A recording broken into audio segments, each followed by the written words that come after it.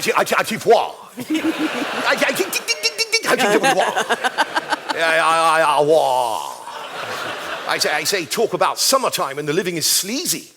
Or should I say, starmer time and the cost of living is squeezy.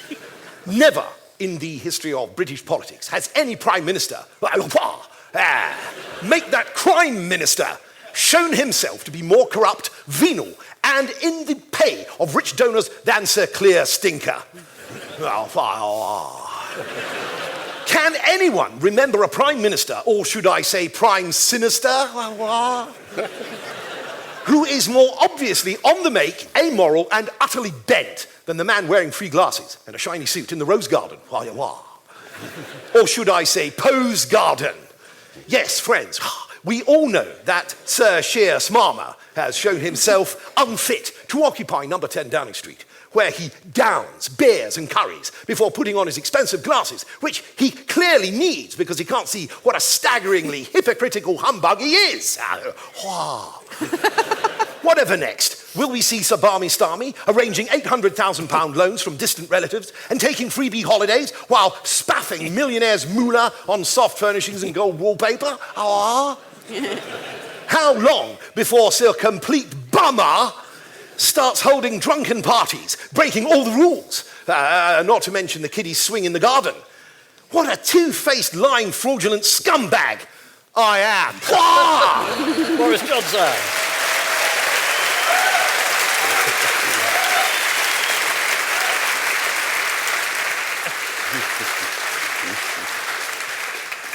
One of the major cultural debates at the moment is whether one should change the literature of the past to make it reflect current circumstances.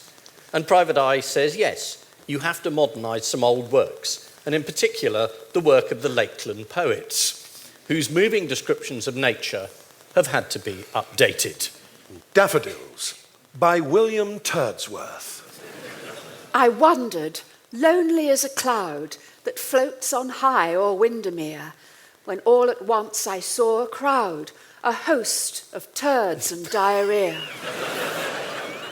Inside the lake, beneath the trees, festering and stinking in the breeze, continuous in a stream of slime and tinkle in a murky way. They stretched in never-ending line, like a giant litter tray. 10,000 saw I at a glance, bobbing their heads in shitely dance. That's quite enough verses.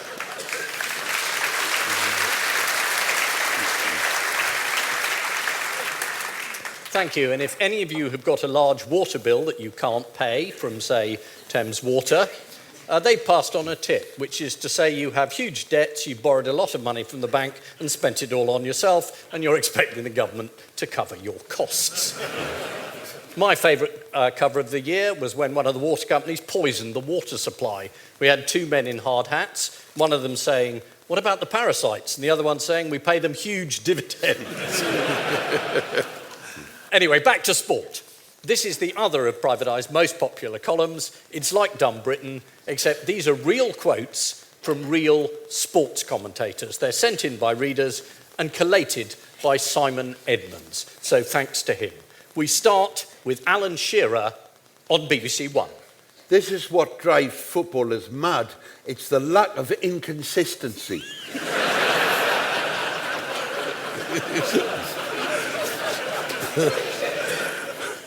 Rio Ferdinand on TNT Sports.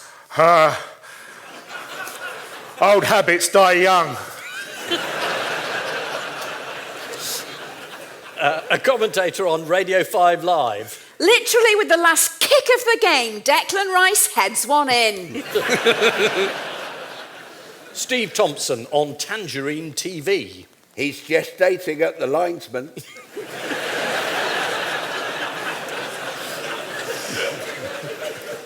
Commentator on BBC Radio Scotland. One of the Motherwell players looks like he's taken an elbow up the far end.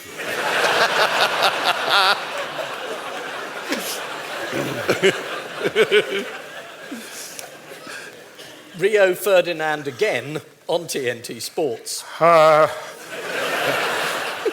thought he'd miss. Not trying to say I'm like Houdini or anything like that, but I did call it.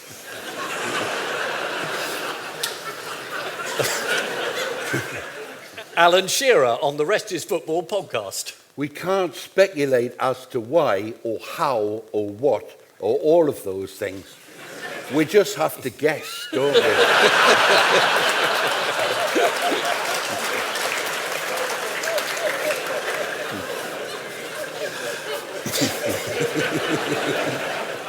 Jill Scott on Channel 4. What I love about Esri Konza are his long balls. Pat Nevin on Radio 5 Live. That's the nearest we've come to a goal, apart from the 2 goals that have been scored.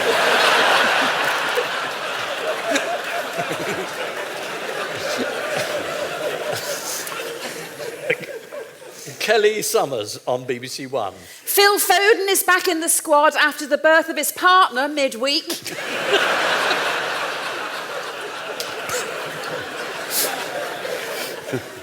Karen Carney on ITV. Gareth Southgate's on his phone to his family or possibly his loved ones.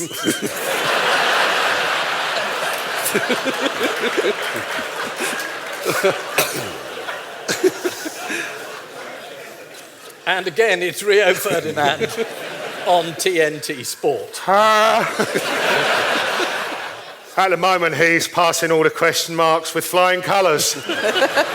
Commentator Balls.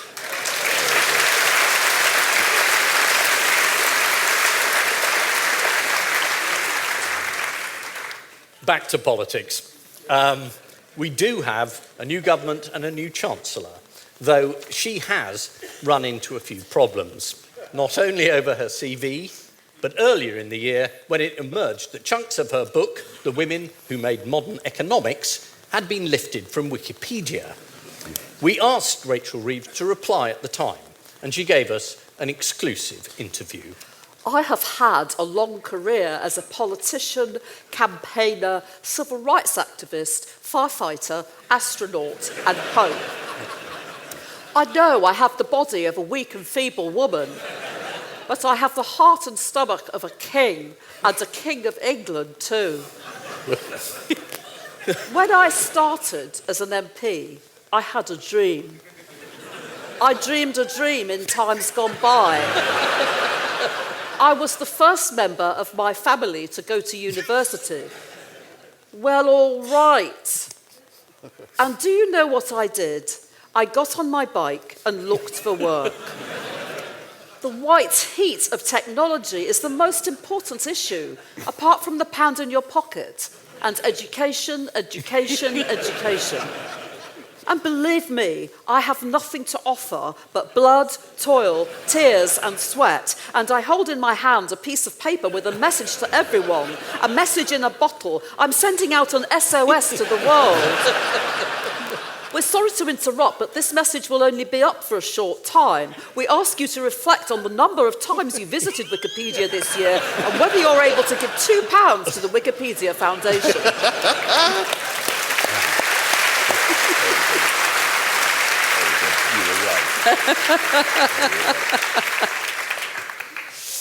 The Labour Party has had its troubles, whereas the Conservative Party has received positive press as it chose a new leader.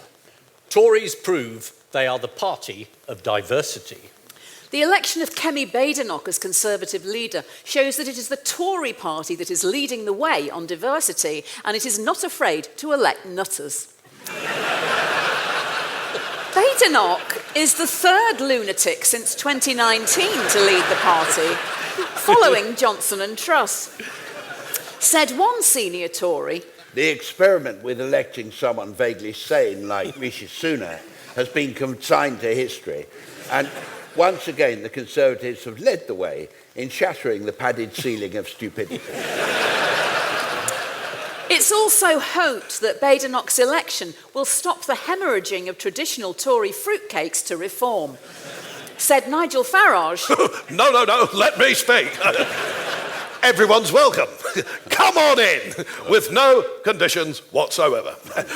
Hang on a minute. Even I'm not going to fall for that old bollocks. Pint of bark. It's now time for something more serious. Some stories dominated the news, and in 2024, Private Eye was forced to run the headline, "Shock, as news story not about Taylor Swift." But in the end, even we couldn't ignore it and joined in a desperate attempt to get some young readers. So here are 10 things you didn't know about Taylor Swift. There are like 94 billion sequins on every single Taylor Swift leotard. And if the sun is deflected off her outfit in the opening number, it produces a laser beam that can melt steel. When her fans all shout encore at the same time, the resultant rush of wind reroutes El Nino to the North Pole and increases the Earth's temperature by 10 degrees. So the average resale price of a ticket to see Taylor Swift is more than the GDP of Lithuania, Swaziland, and Great Britain combined. If you lined up all our ex-boyfriends, it would start at John O'Groats and end up at Harry Styles. Taylor Swift is the great-great-great-grandniece of Jonathan Swift, who inspired her latest album, Tortured Poets Department. Her parents met in 1984 and named their daughter Taylor after the British literary critic and Orwell biographer D.J. Taylor. Famous Swifties include the Pope, Anne Widdecombe, and Ayatollah Saeed Ali Hosseini Khamenei, the supreme leader of the Iranian Swiftomaniacs. If you melted down all her gold discs, you'd be able to fill Fort Knox 20 times over, or replace the fillings in the teeth of all the rappers on the infamous Motherfucker label. Taylor Swift has filled out more column inches in newspapers than there are sequins on her leotard. See 1 above.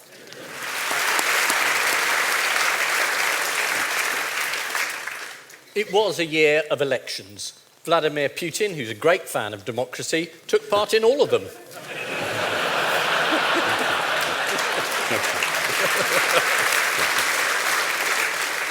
British, French, American, no elections in Russia this year, but then they have a different system in Russia. You put a cross over the grave of your opponents.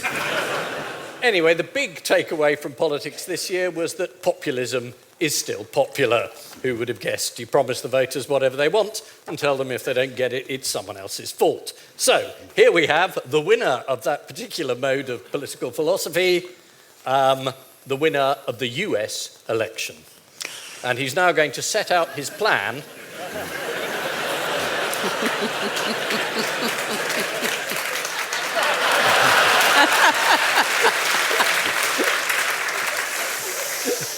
Hello. I'm going to achieve so much. In the first 100 minutes, more than any other president in history, ever. There are going to be bigly changes around here. Bigly. So watch out. Here's what I'm going to do. 1. Stop all wars. I've never started a war, apart from a trade war and a culture war. Oh, and an information war. Then there was the Civil War, which never happened, and which had nothing to do with me. Fact. But I'm not going to tell you how I'm going to end the Ukraine war in a day. I'll leave that to my new Secretary of Defense, Vladimir Putin. A great man, great guy. Great man of vision. He has a vision for a united Europe, where all countries are one, called Russia. 2, I'll bring peace to all the troubled regions of the world, especially the countries run by racists, misogynists, and autocrats. They're my kind of guys, great guys. Sure, people say don't deal with the Taliban, and okay, maybe they're not as tough on women as they should be, but, you know, but they're very smart people. They don't like women being seen in public. And Melania agrees. Great girl. 3, I'm going to pardon everyone implicated in the January 6th Stop the Steal Day of Love, starting with me. In no way was I responsible for our brave patriots storming the Capitol after I instructed them to storm the Capitol. Fake news, fake views. 4, RFK Jr. will make America healthy again by starting by banning fluoride. When the kids of tomorrow go to the dentist, it'll be just as I promised in my campaign. Drill, baby, drill. By the way, RFK hates vaccines because his uncle, JFK, he had a bad reaction to a number of shots. True fact. 5, get him out of here, get him out of here. I'll put a top oil man in charge of climate change. Someone who really knows everything about drilling and fracking. The late, great J.R. Ewing, senator for South Fork in Dallas. He's not dead. It was all a dream. Fact. Now go buy yourself something beautiful, Melania. Great job. Thank you to Lewis for Trump.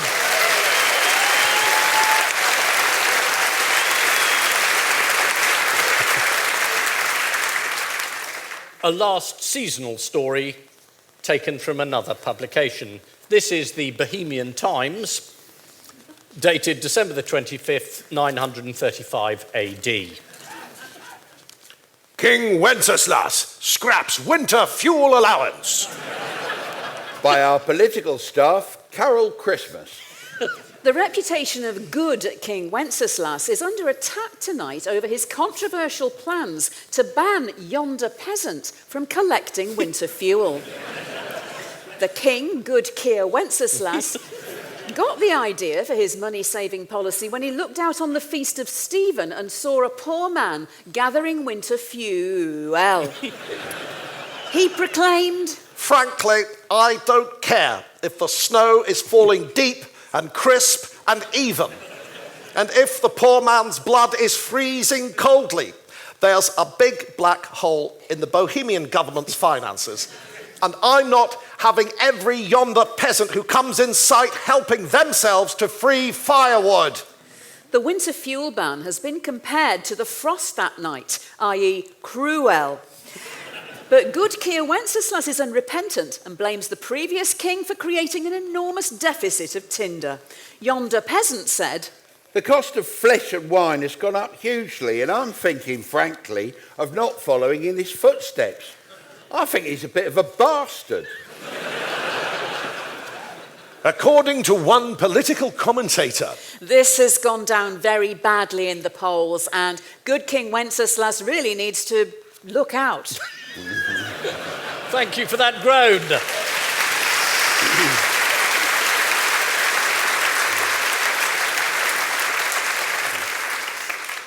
I gather we're running over time, but sorry, we cannot finish without a regular Private Eye feature. It's a letter to the Daily Telegraph from Sir Herbert Gusset, a frequent letter writer. Sir, I write with reference to the story about television personality Kirsty Allsop's 15-year-old son, who has spent 3 weeks travelling Europe without adult supervision, and the shock and dismay this has caused. It is a long way from my own experience during the summer holidays of 1936. We were encouraged in those days to make our own fun, and consequently I and 2 chums travelled that summer to Central Europe, thinking it might be rather fun to assassinate Adolf Hitler. We were trusted entirely by the adults to whom we suggested the plan, and experienced no mollycoddling as we put ourselves together with our supplies of boat, tent, rifles, high explosives, cyanide capsules, etc. Nobody dreamed of reporting our parents to social services. Whilst ultimately unsuccessful, and whilst my 2 friends sadly perished as we returned at high speed across the English Channel, I myself returned unharmed, apart from the loss of a leg due to the actions of an irritating Messerschmitt. Naturally, Nurse made a huge fuss about it at the start of the next school term. However, it was a golden summer, and one of which the kid-glove younger generation today could hardly conceive. I remain Sir Herbert Gussett.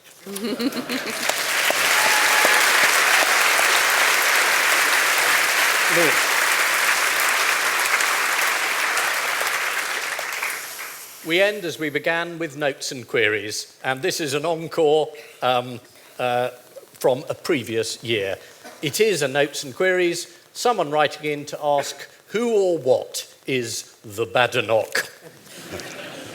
The Badenoch, of course, is the fictional creature from Lewis Carroll's favourite poem, The Badenochie. And tonight we have Sir Ian McKellen with us to reprise his version of The Badenochie. Well, 'twas Kemi and the slimy gophs did quasi-quartings gimble thus. All mordaunt were the Tugendhats, and the Nadim Rishis outgrabe truss. Beware the Badenoch, my son. The flaws that bite, the boars that catch. Beware the javid bird, and shun the frumious Maggie Thatch. Ladies and gentlemen, the cast.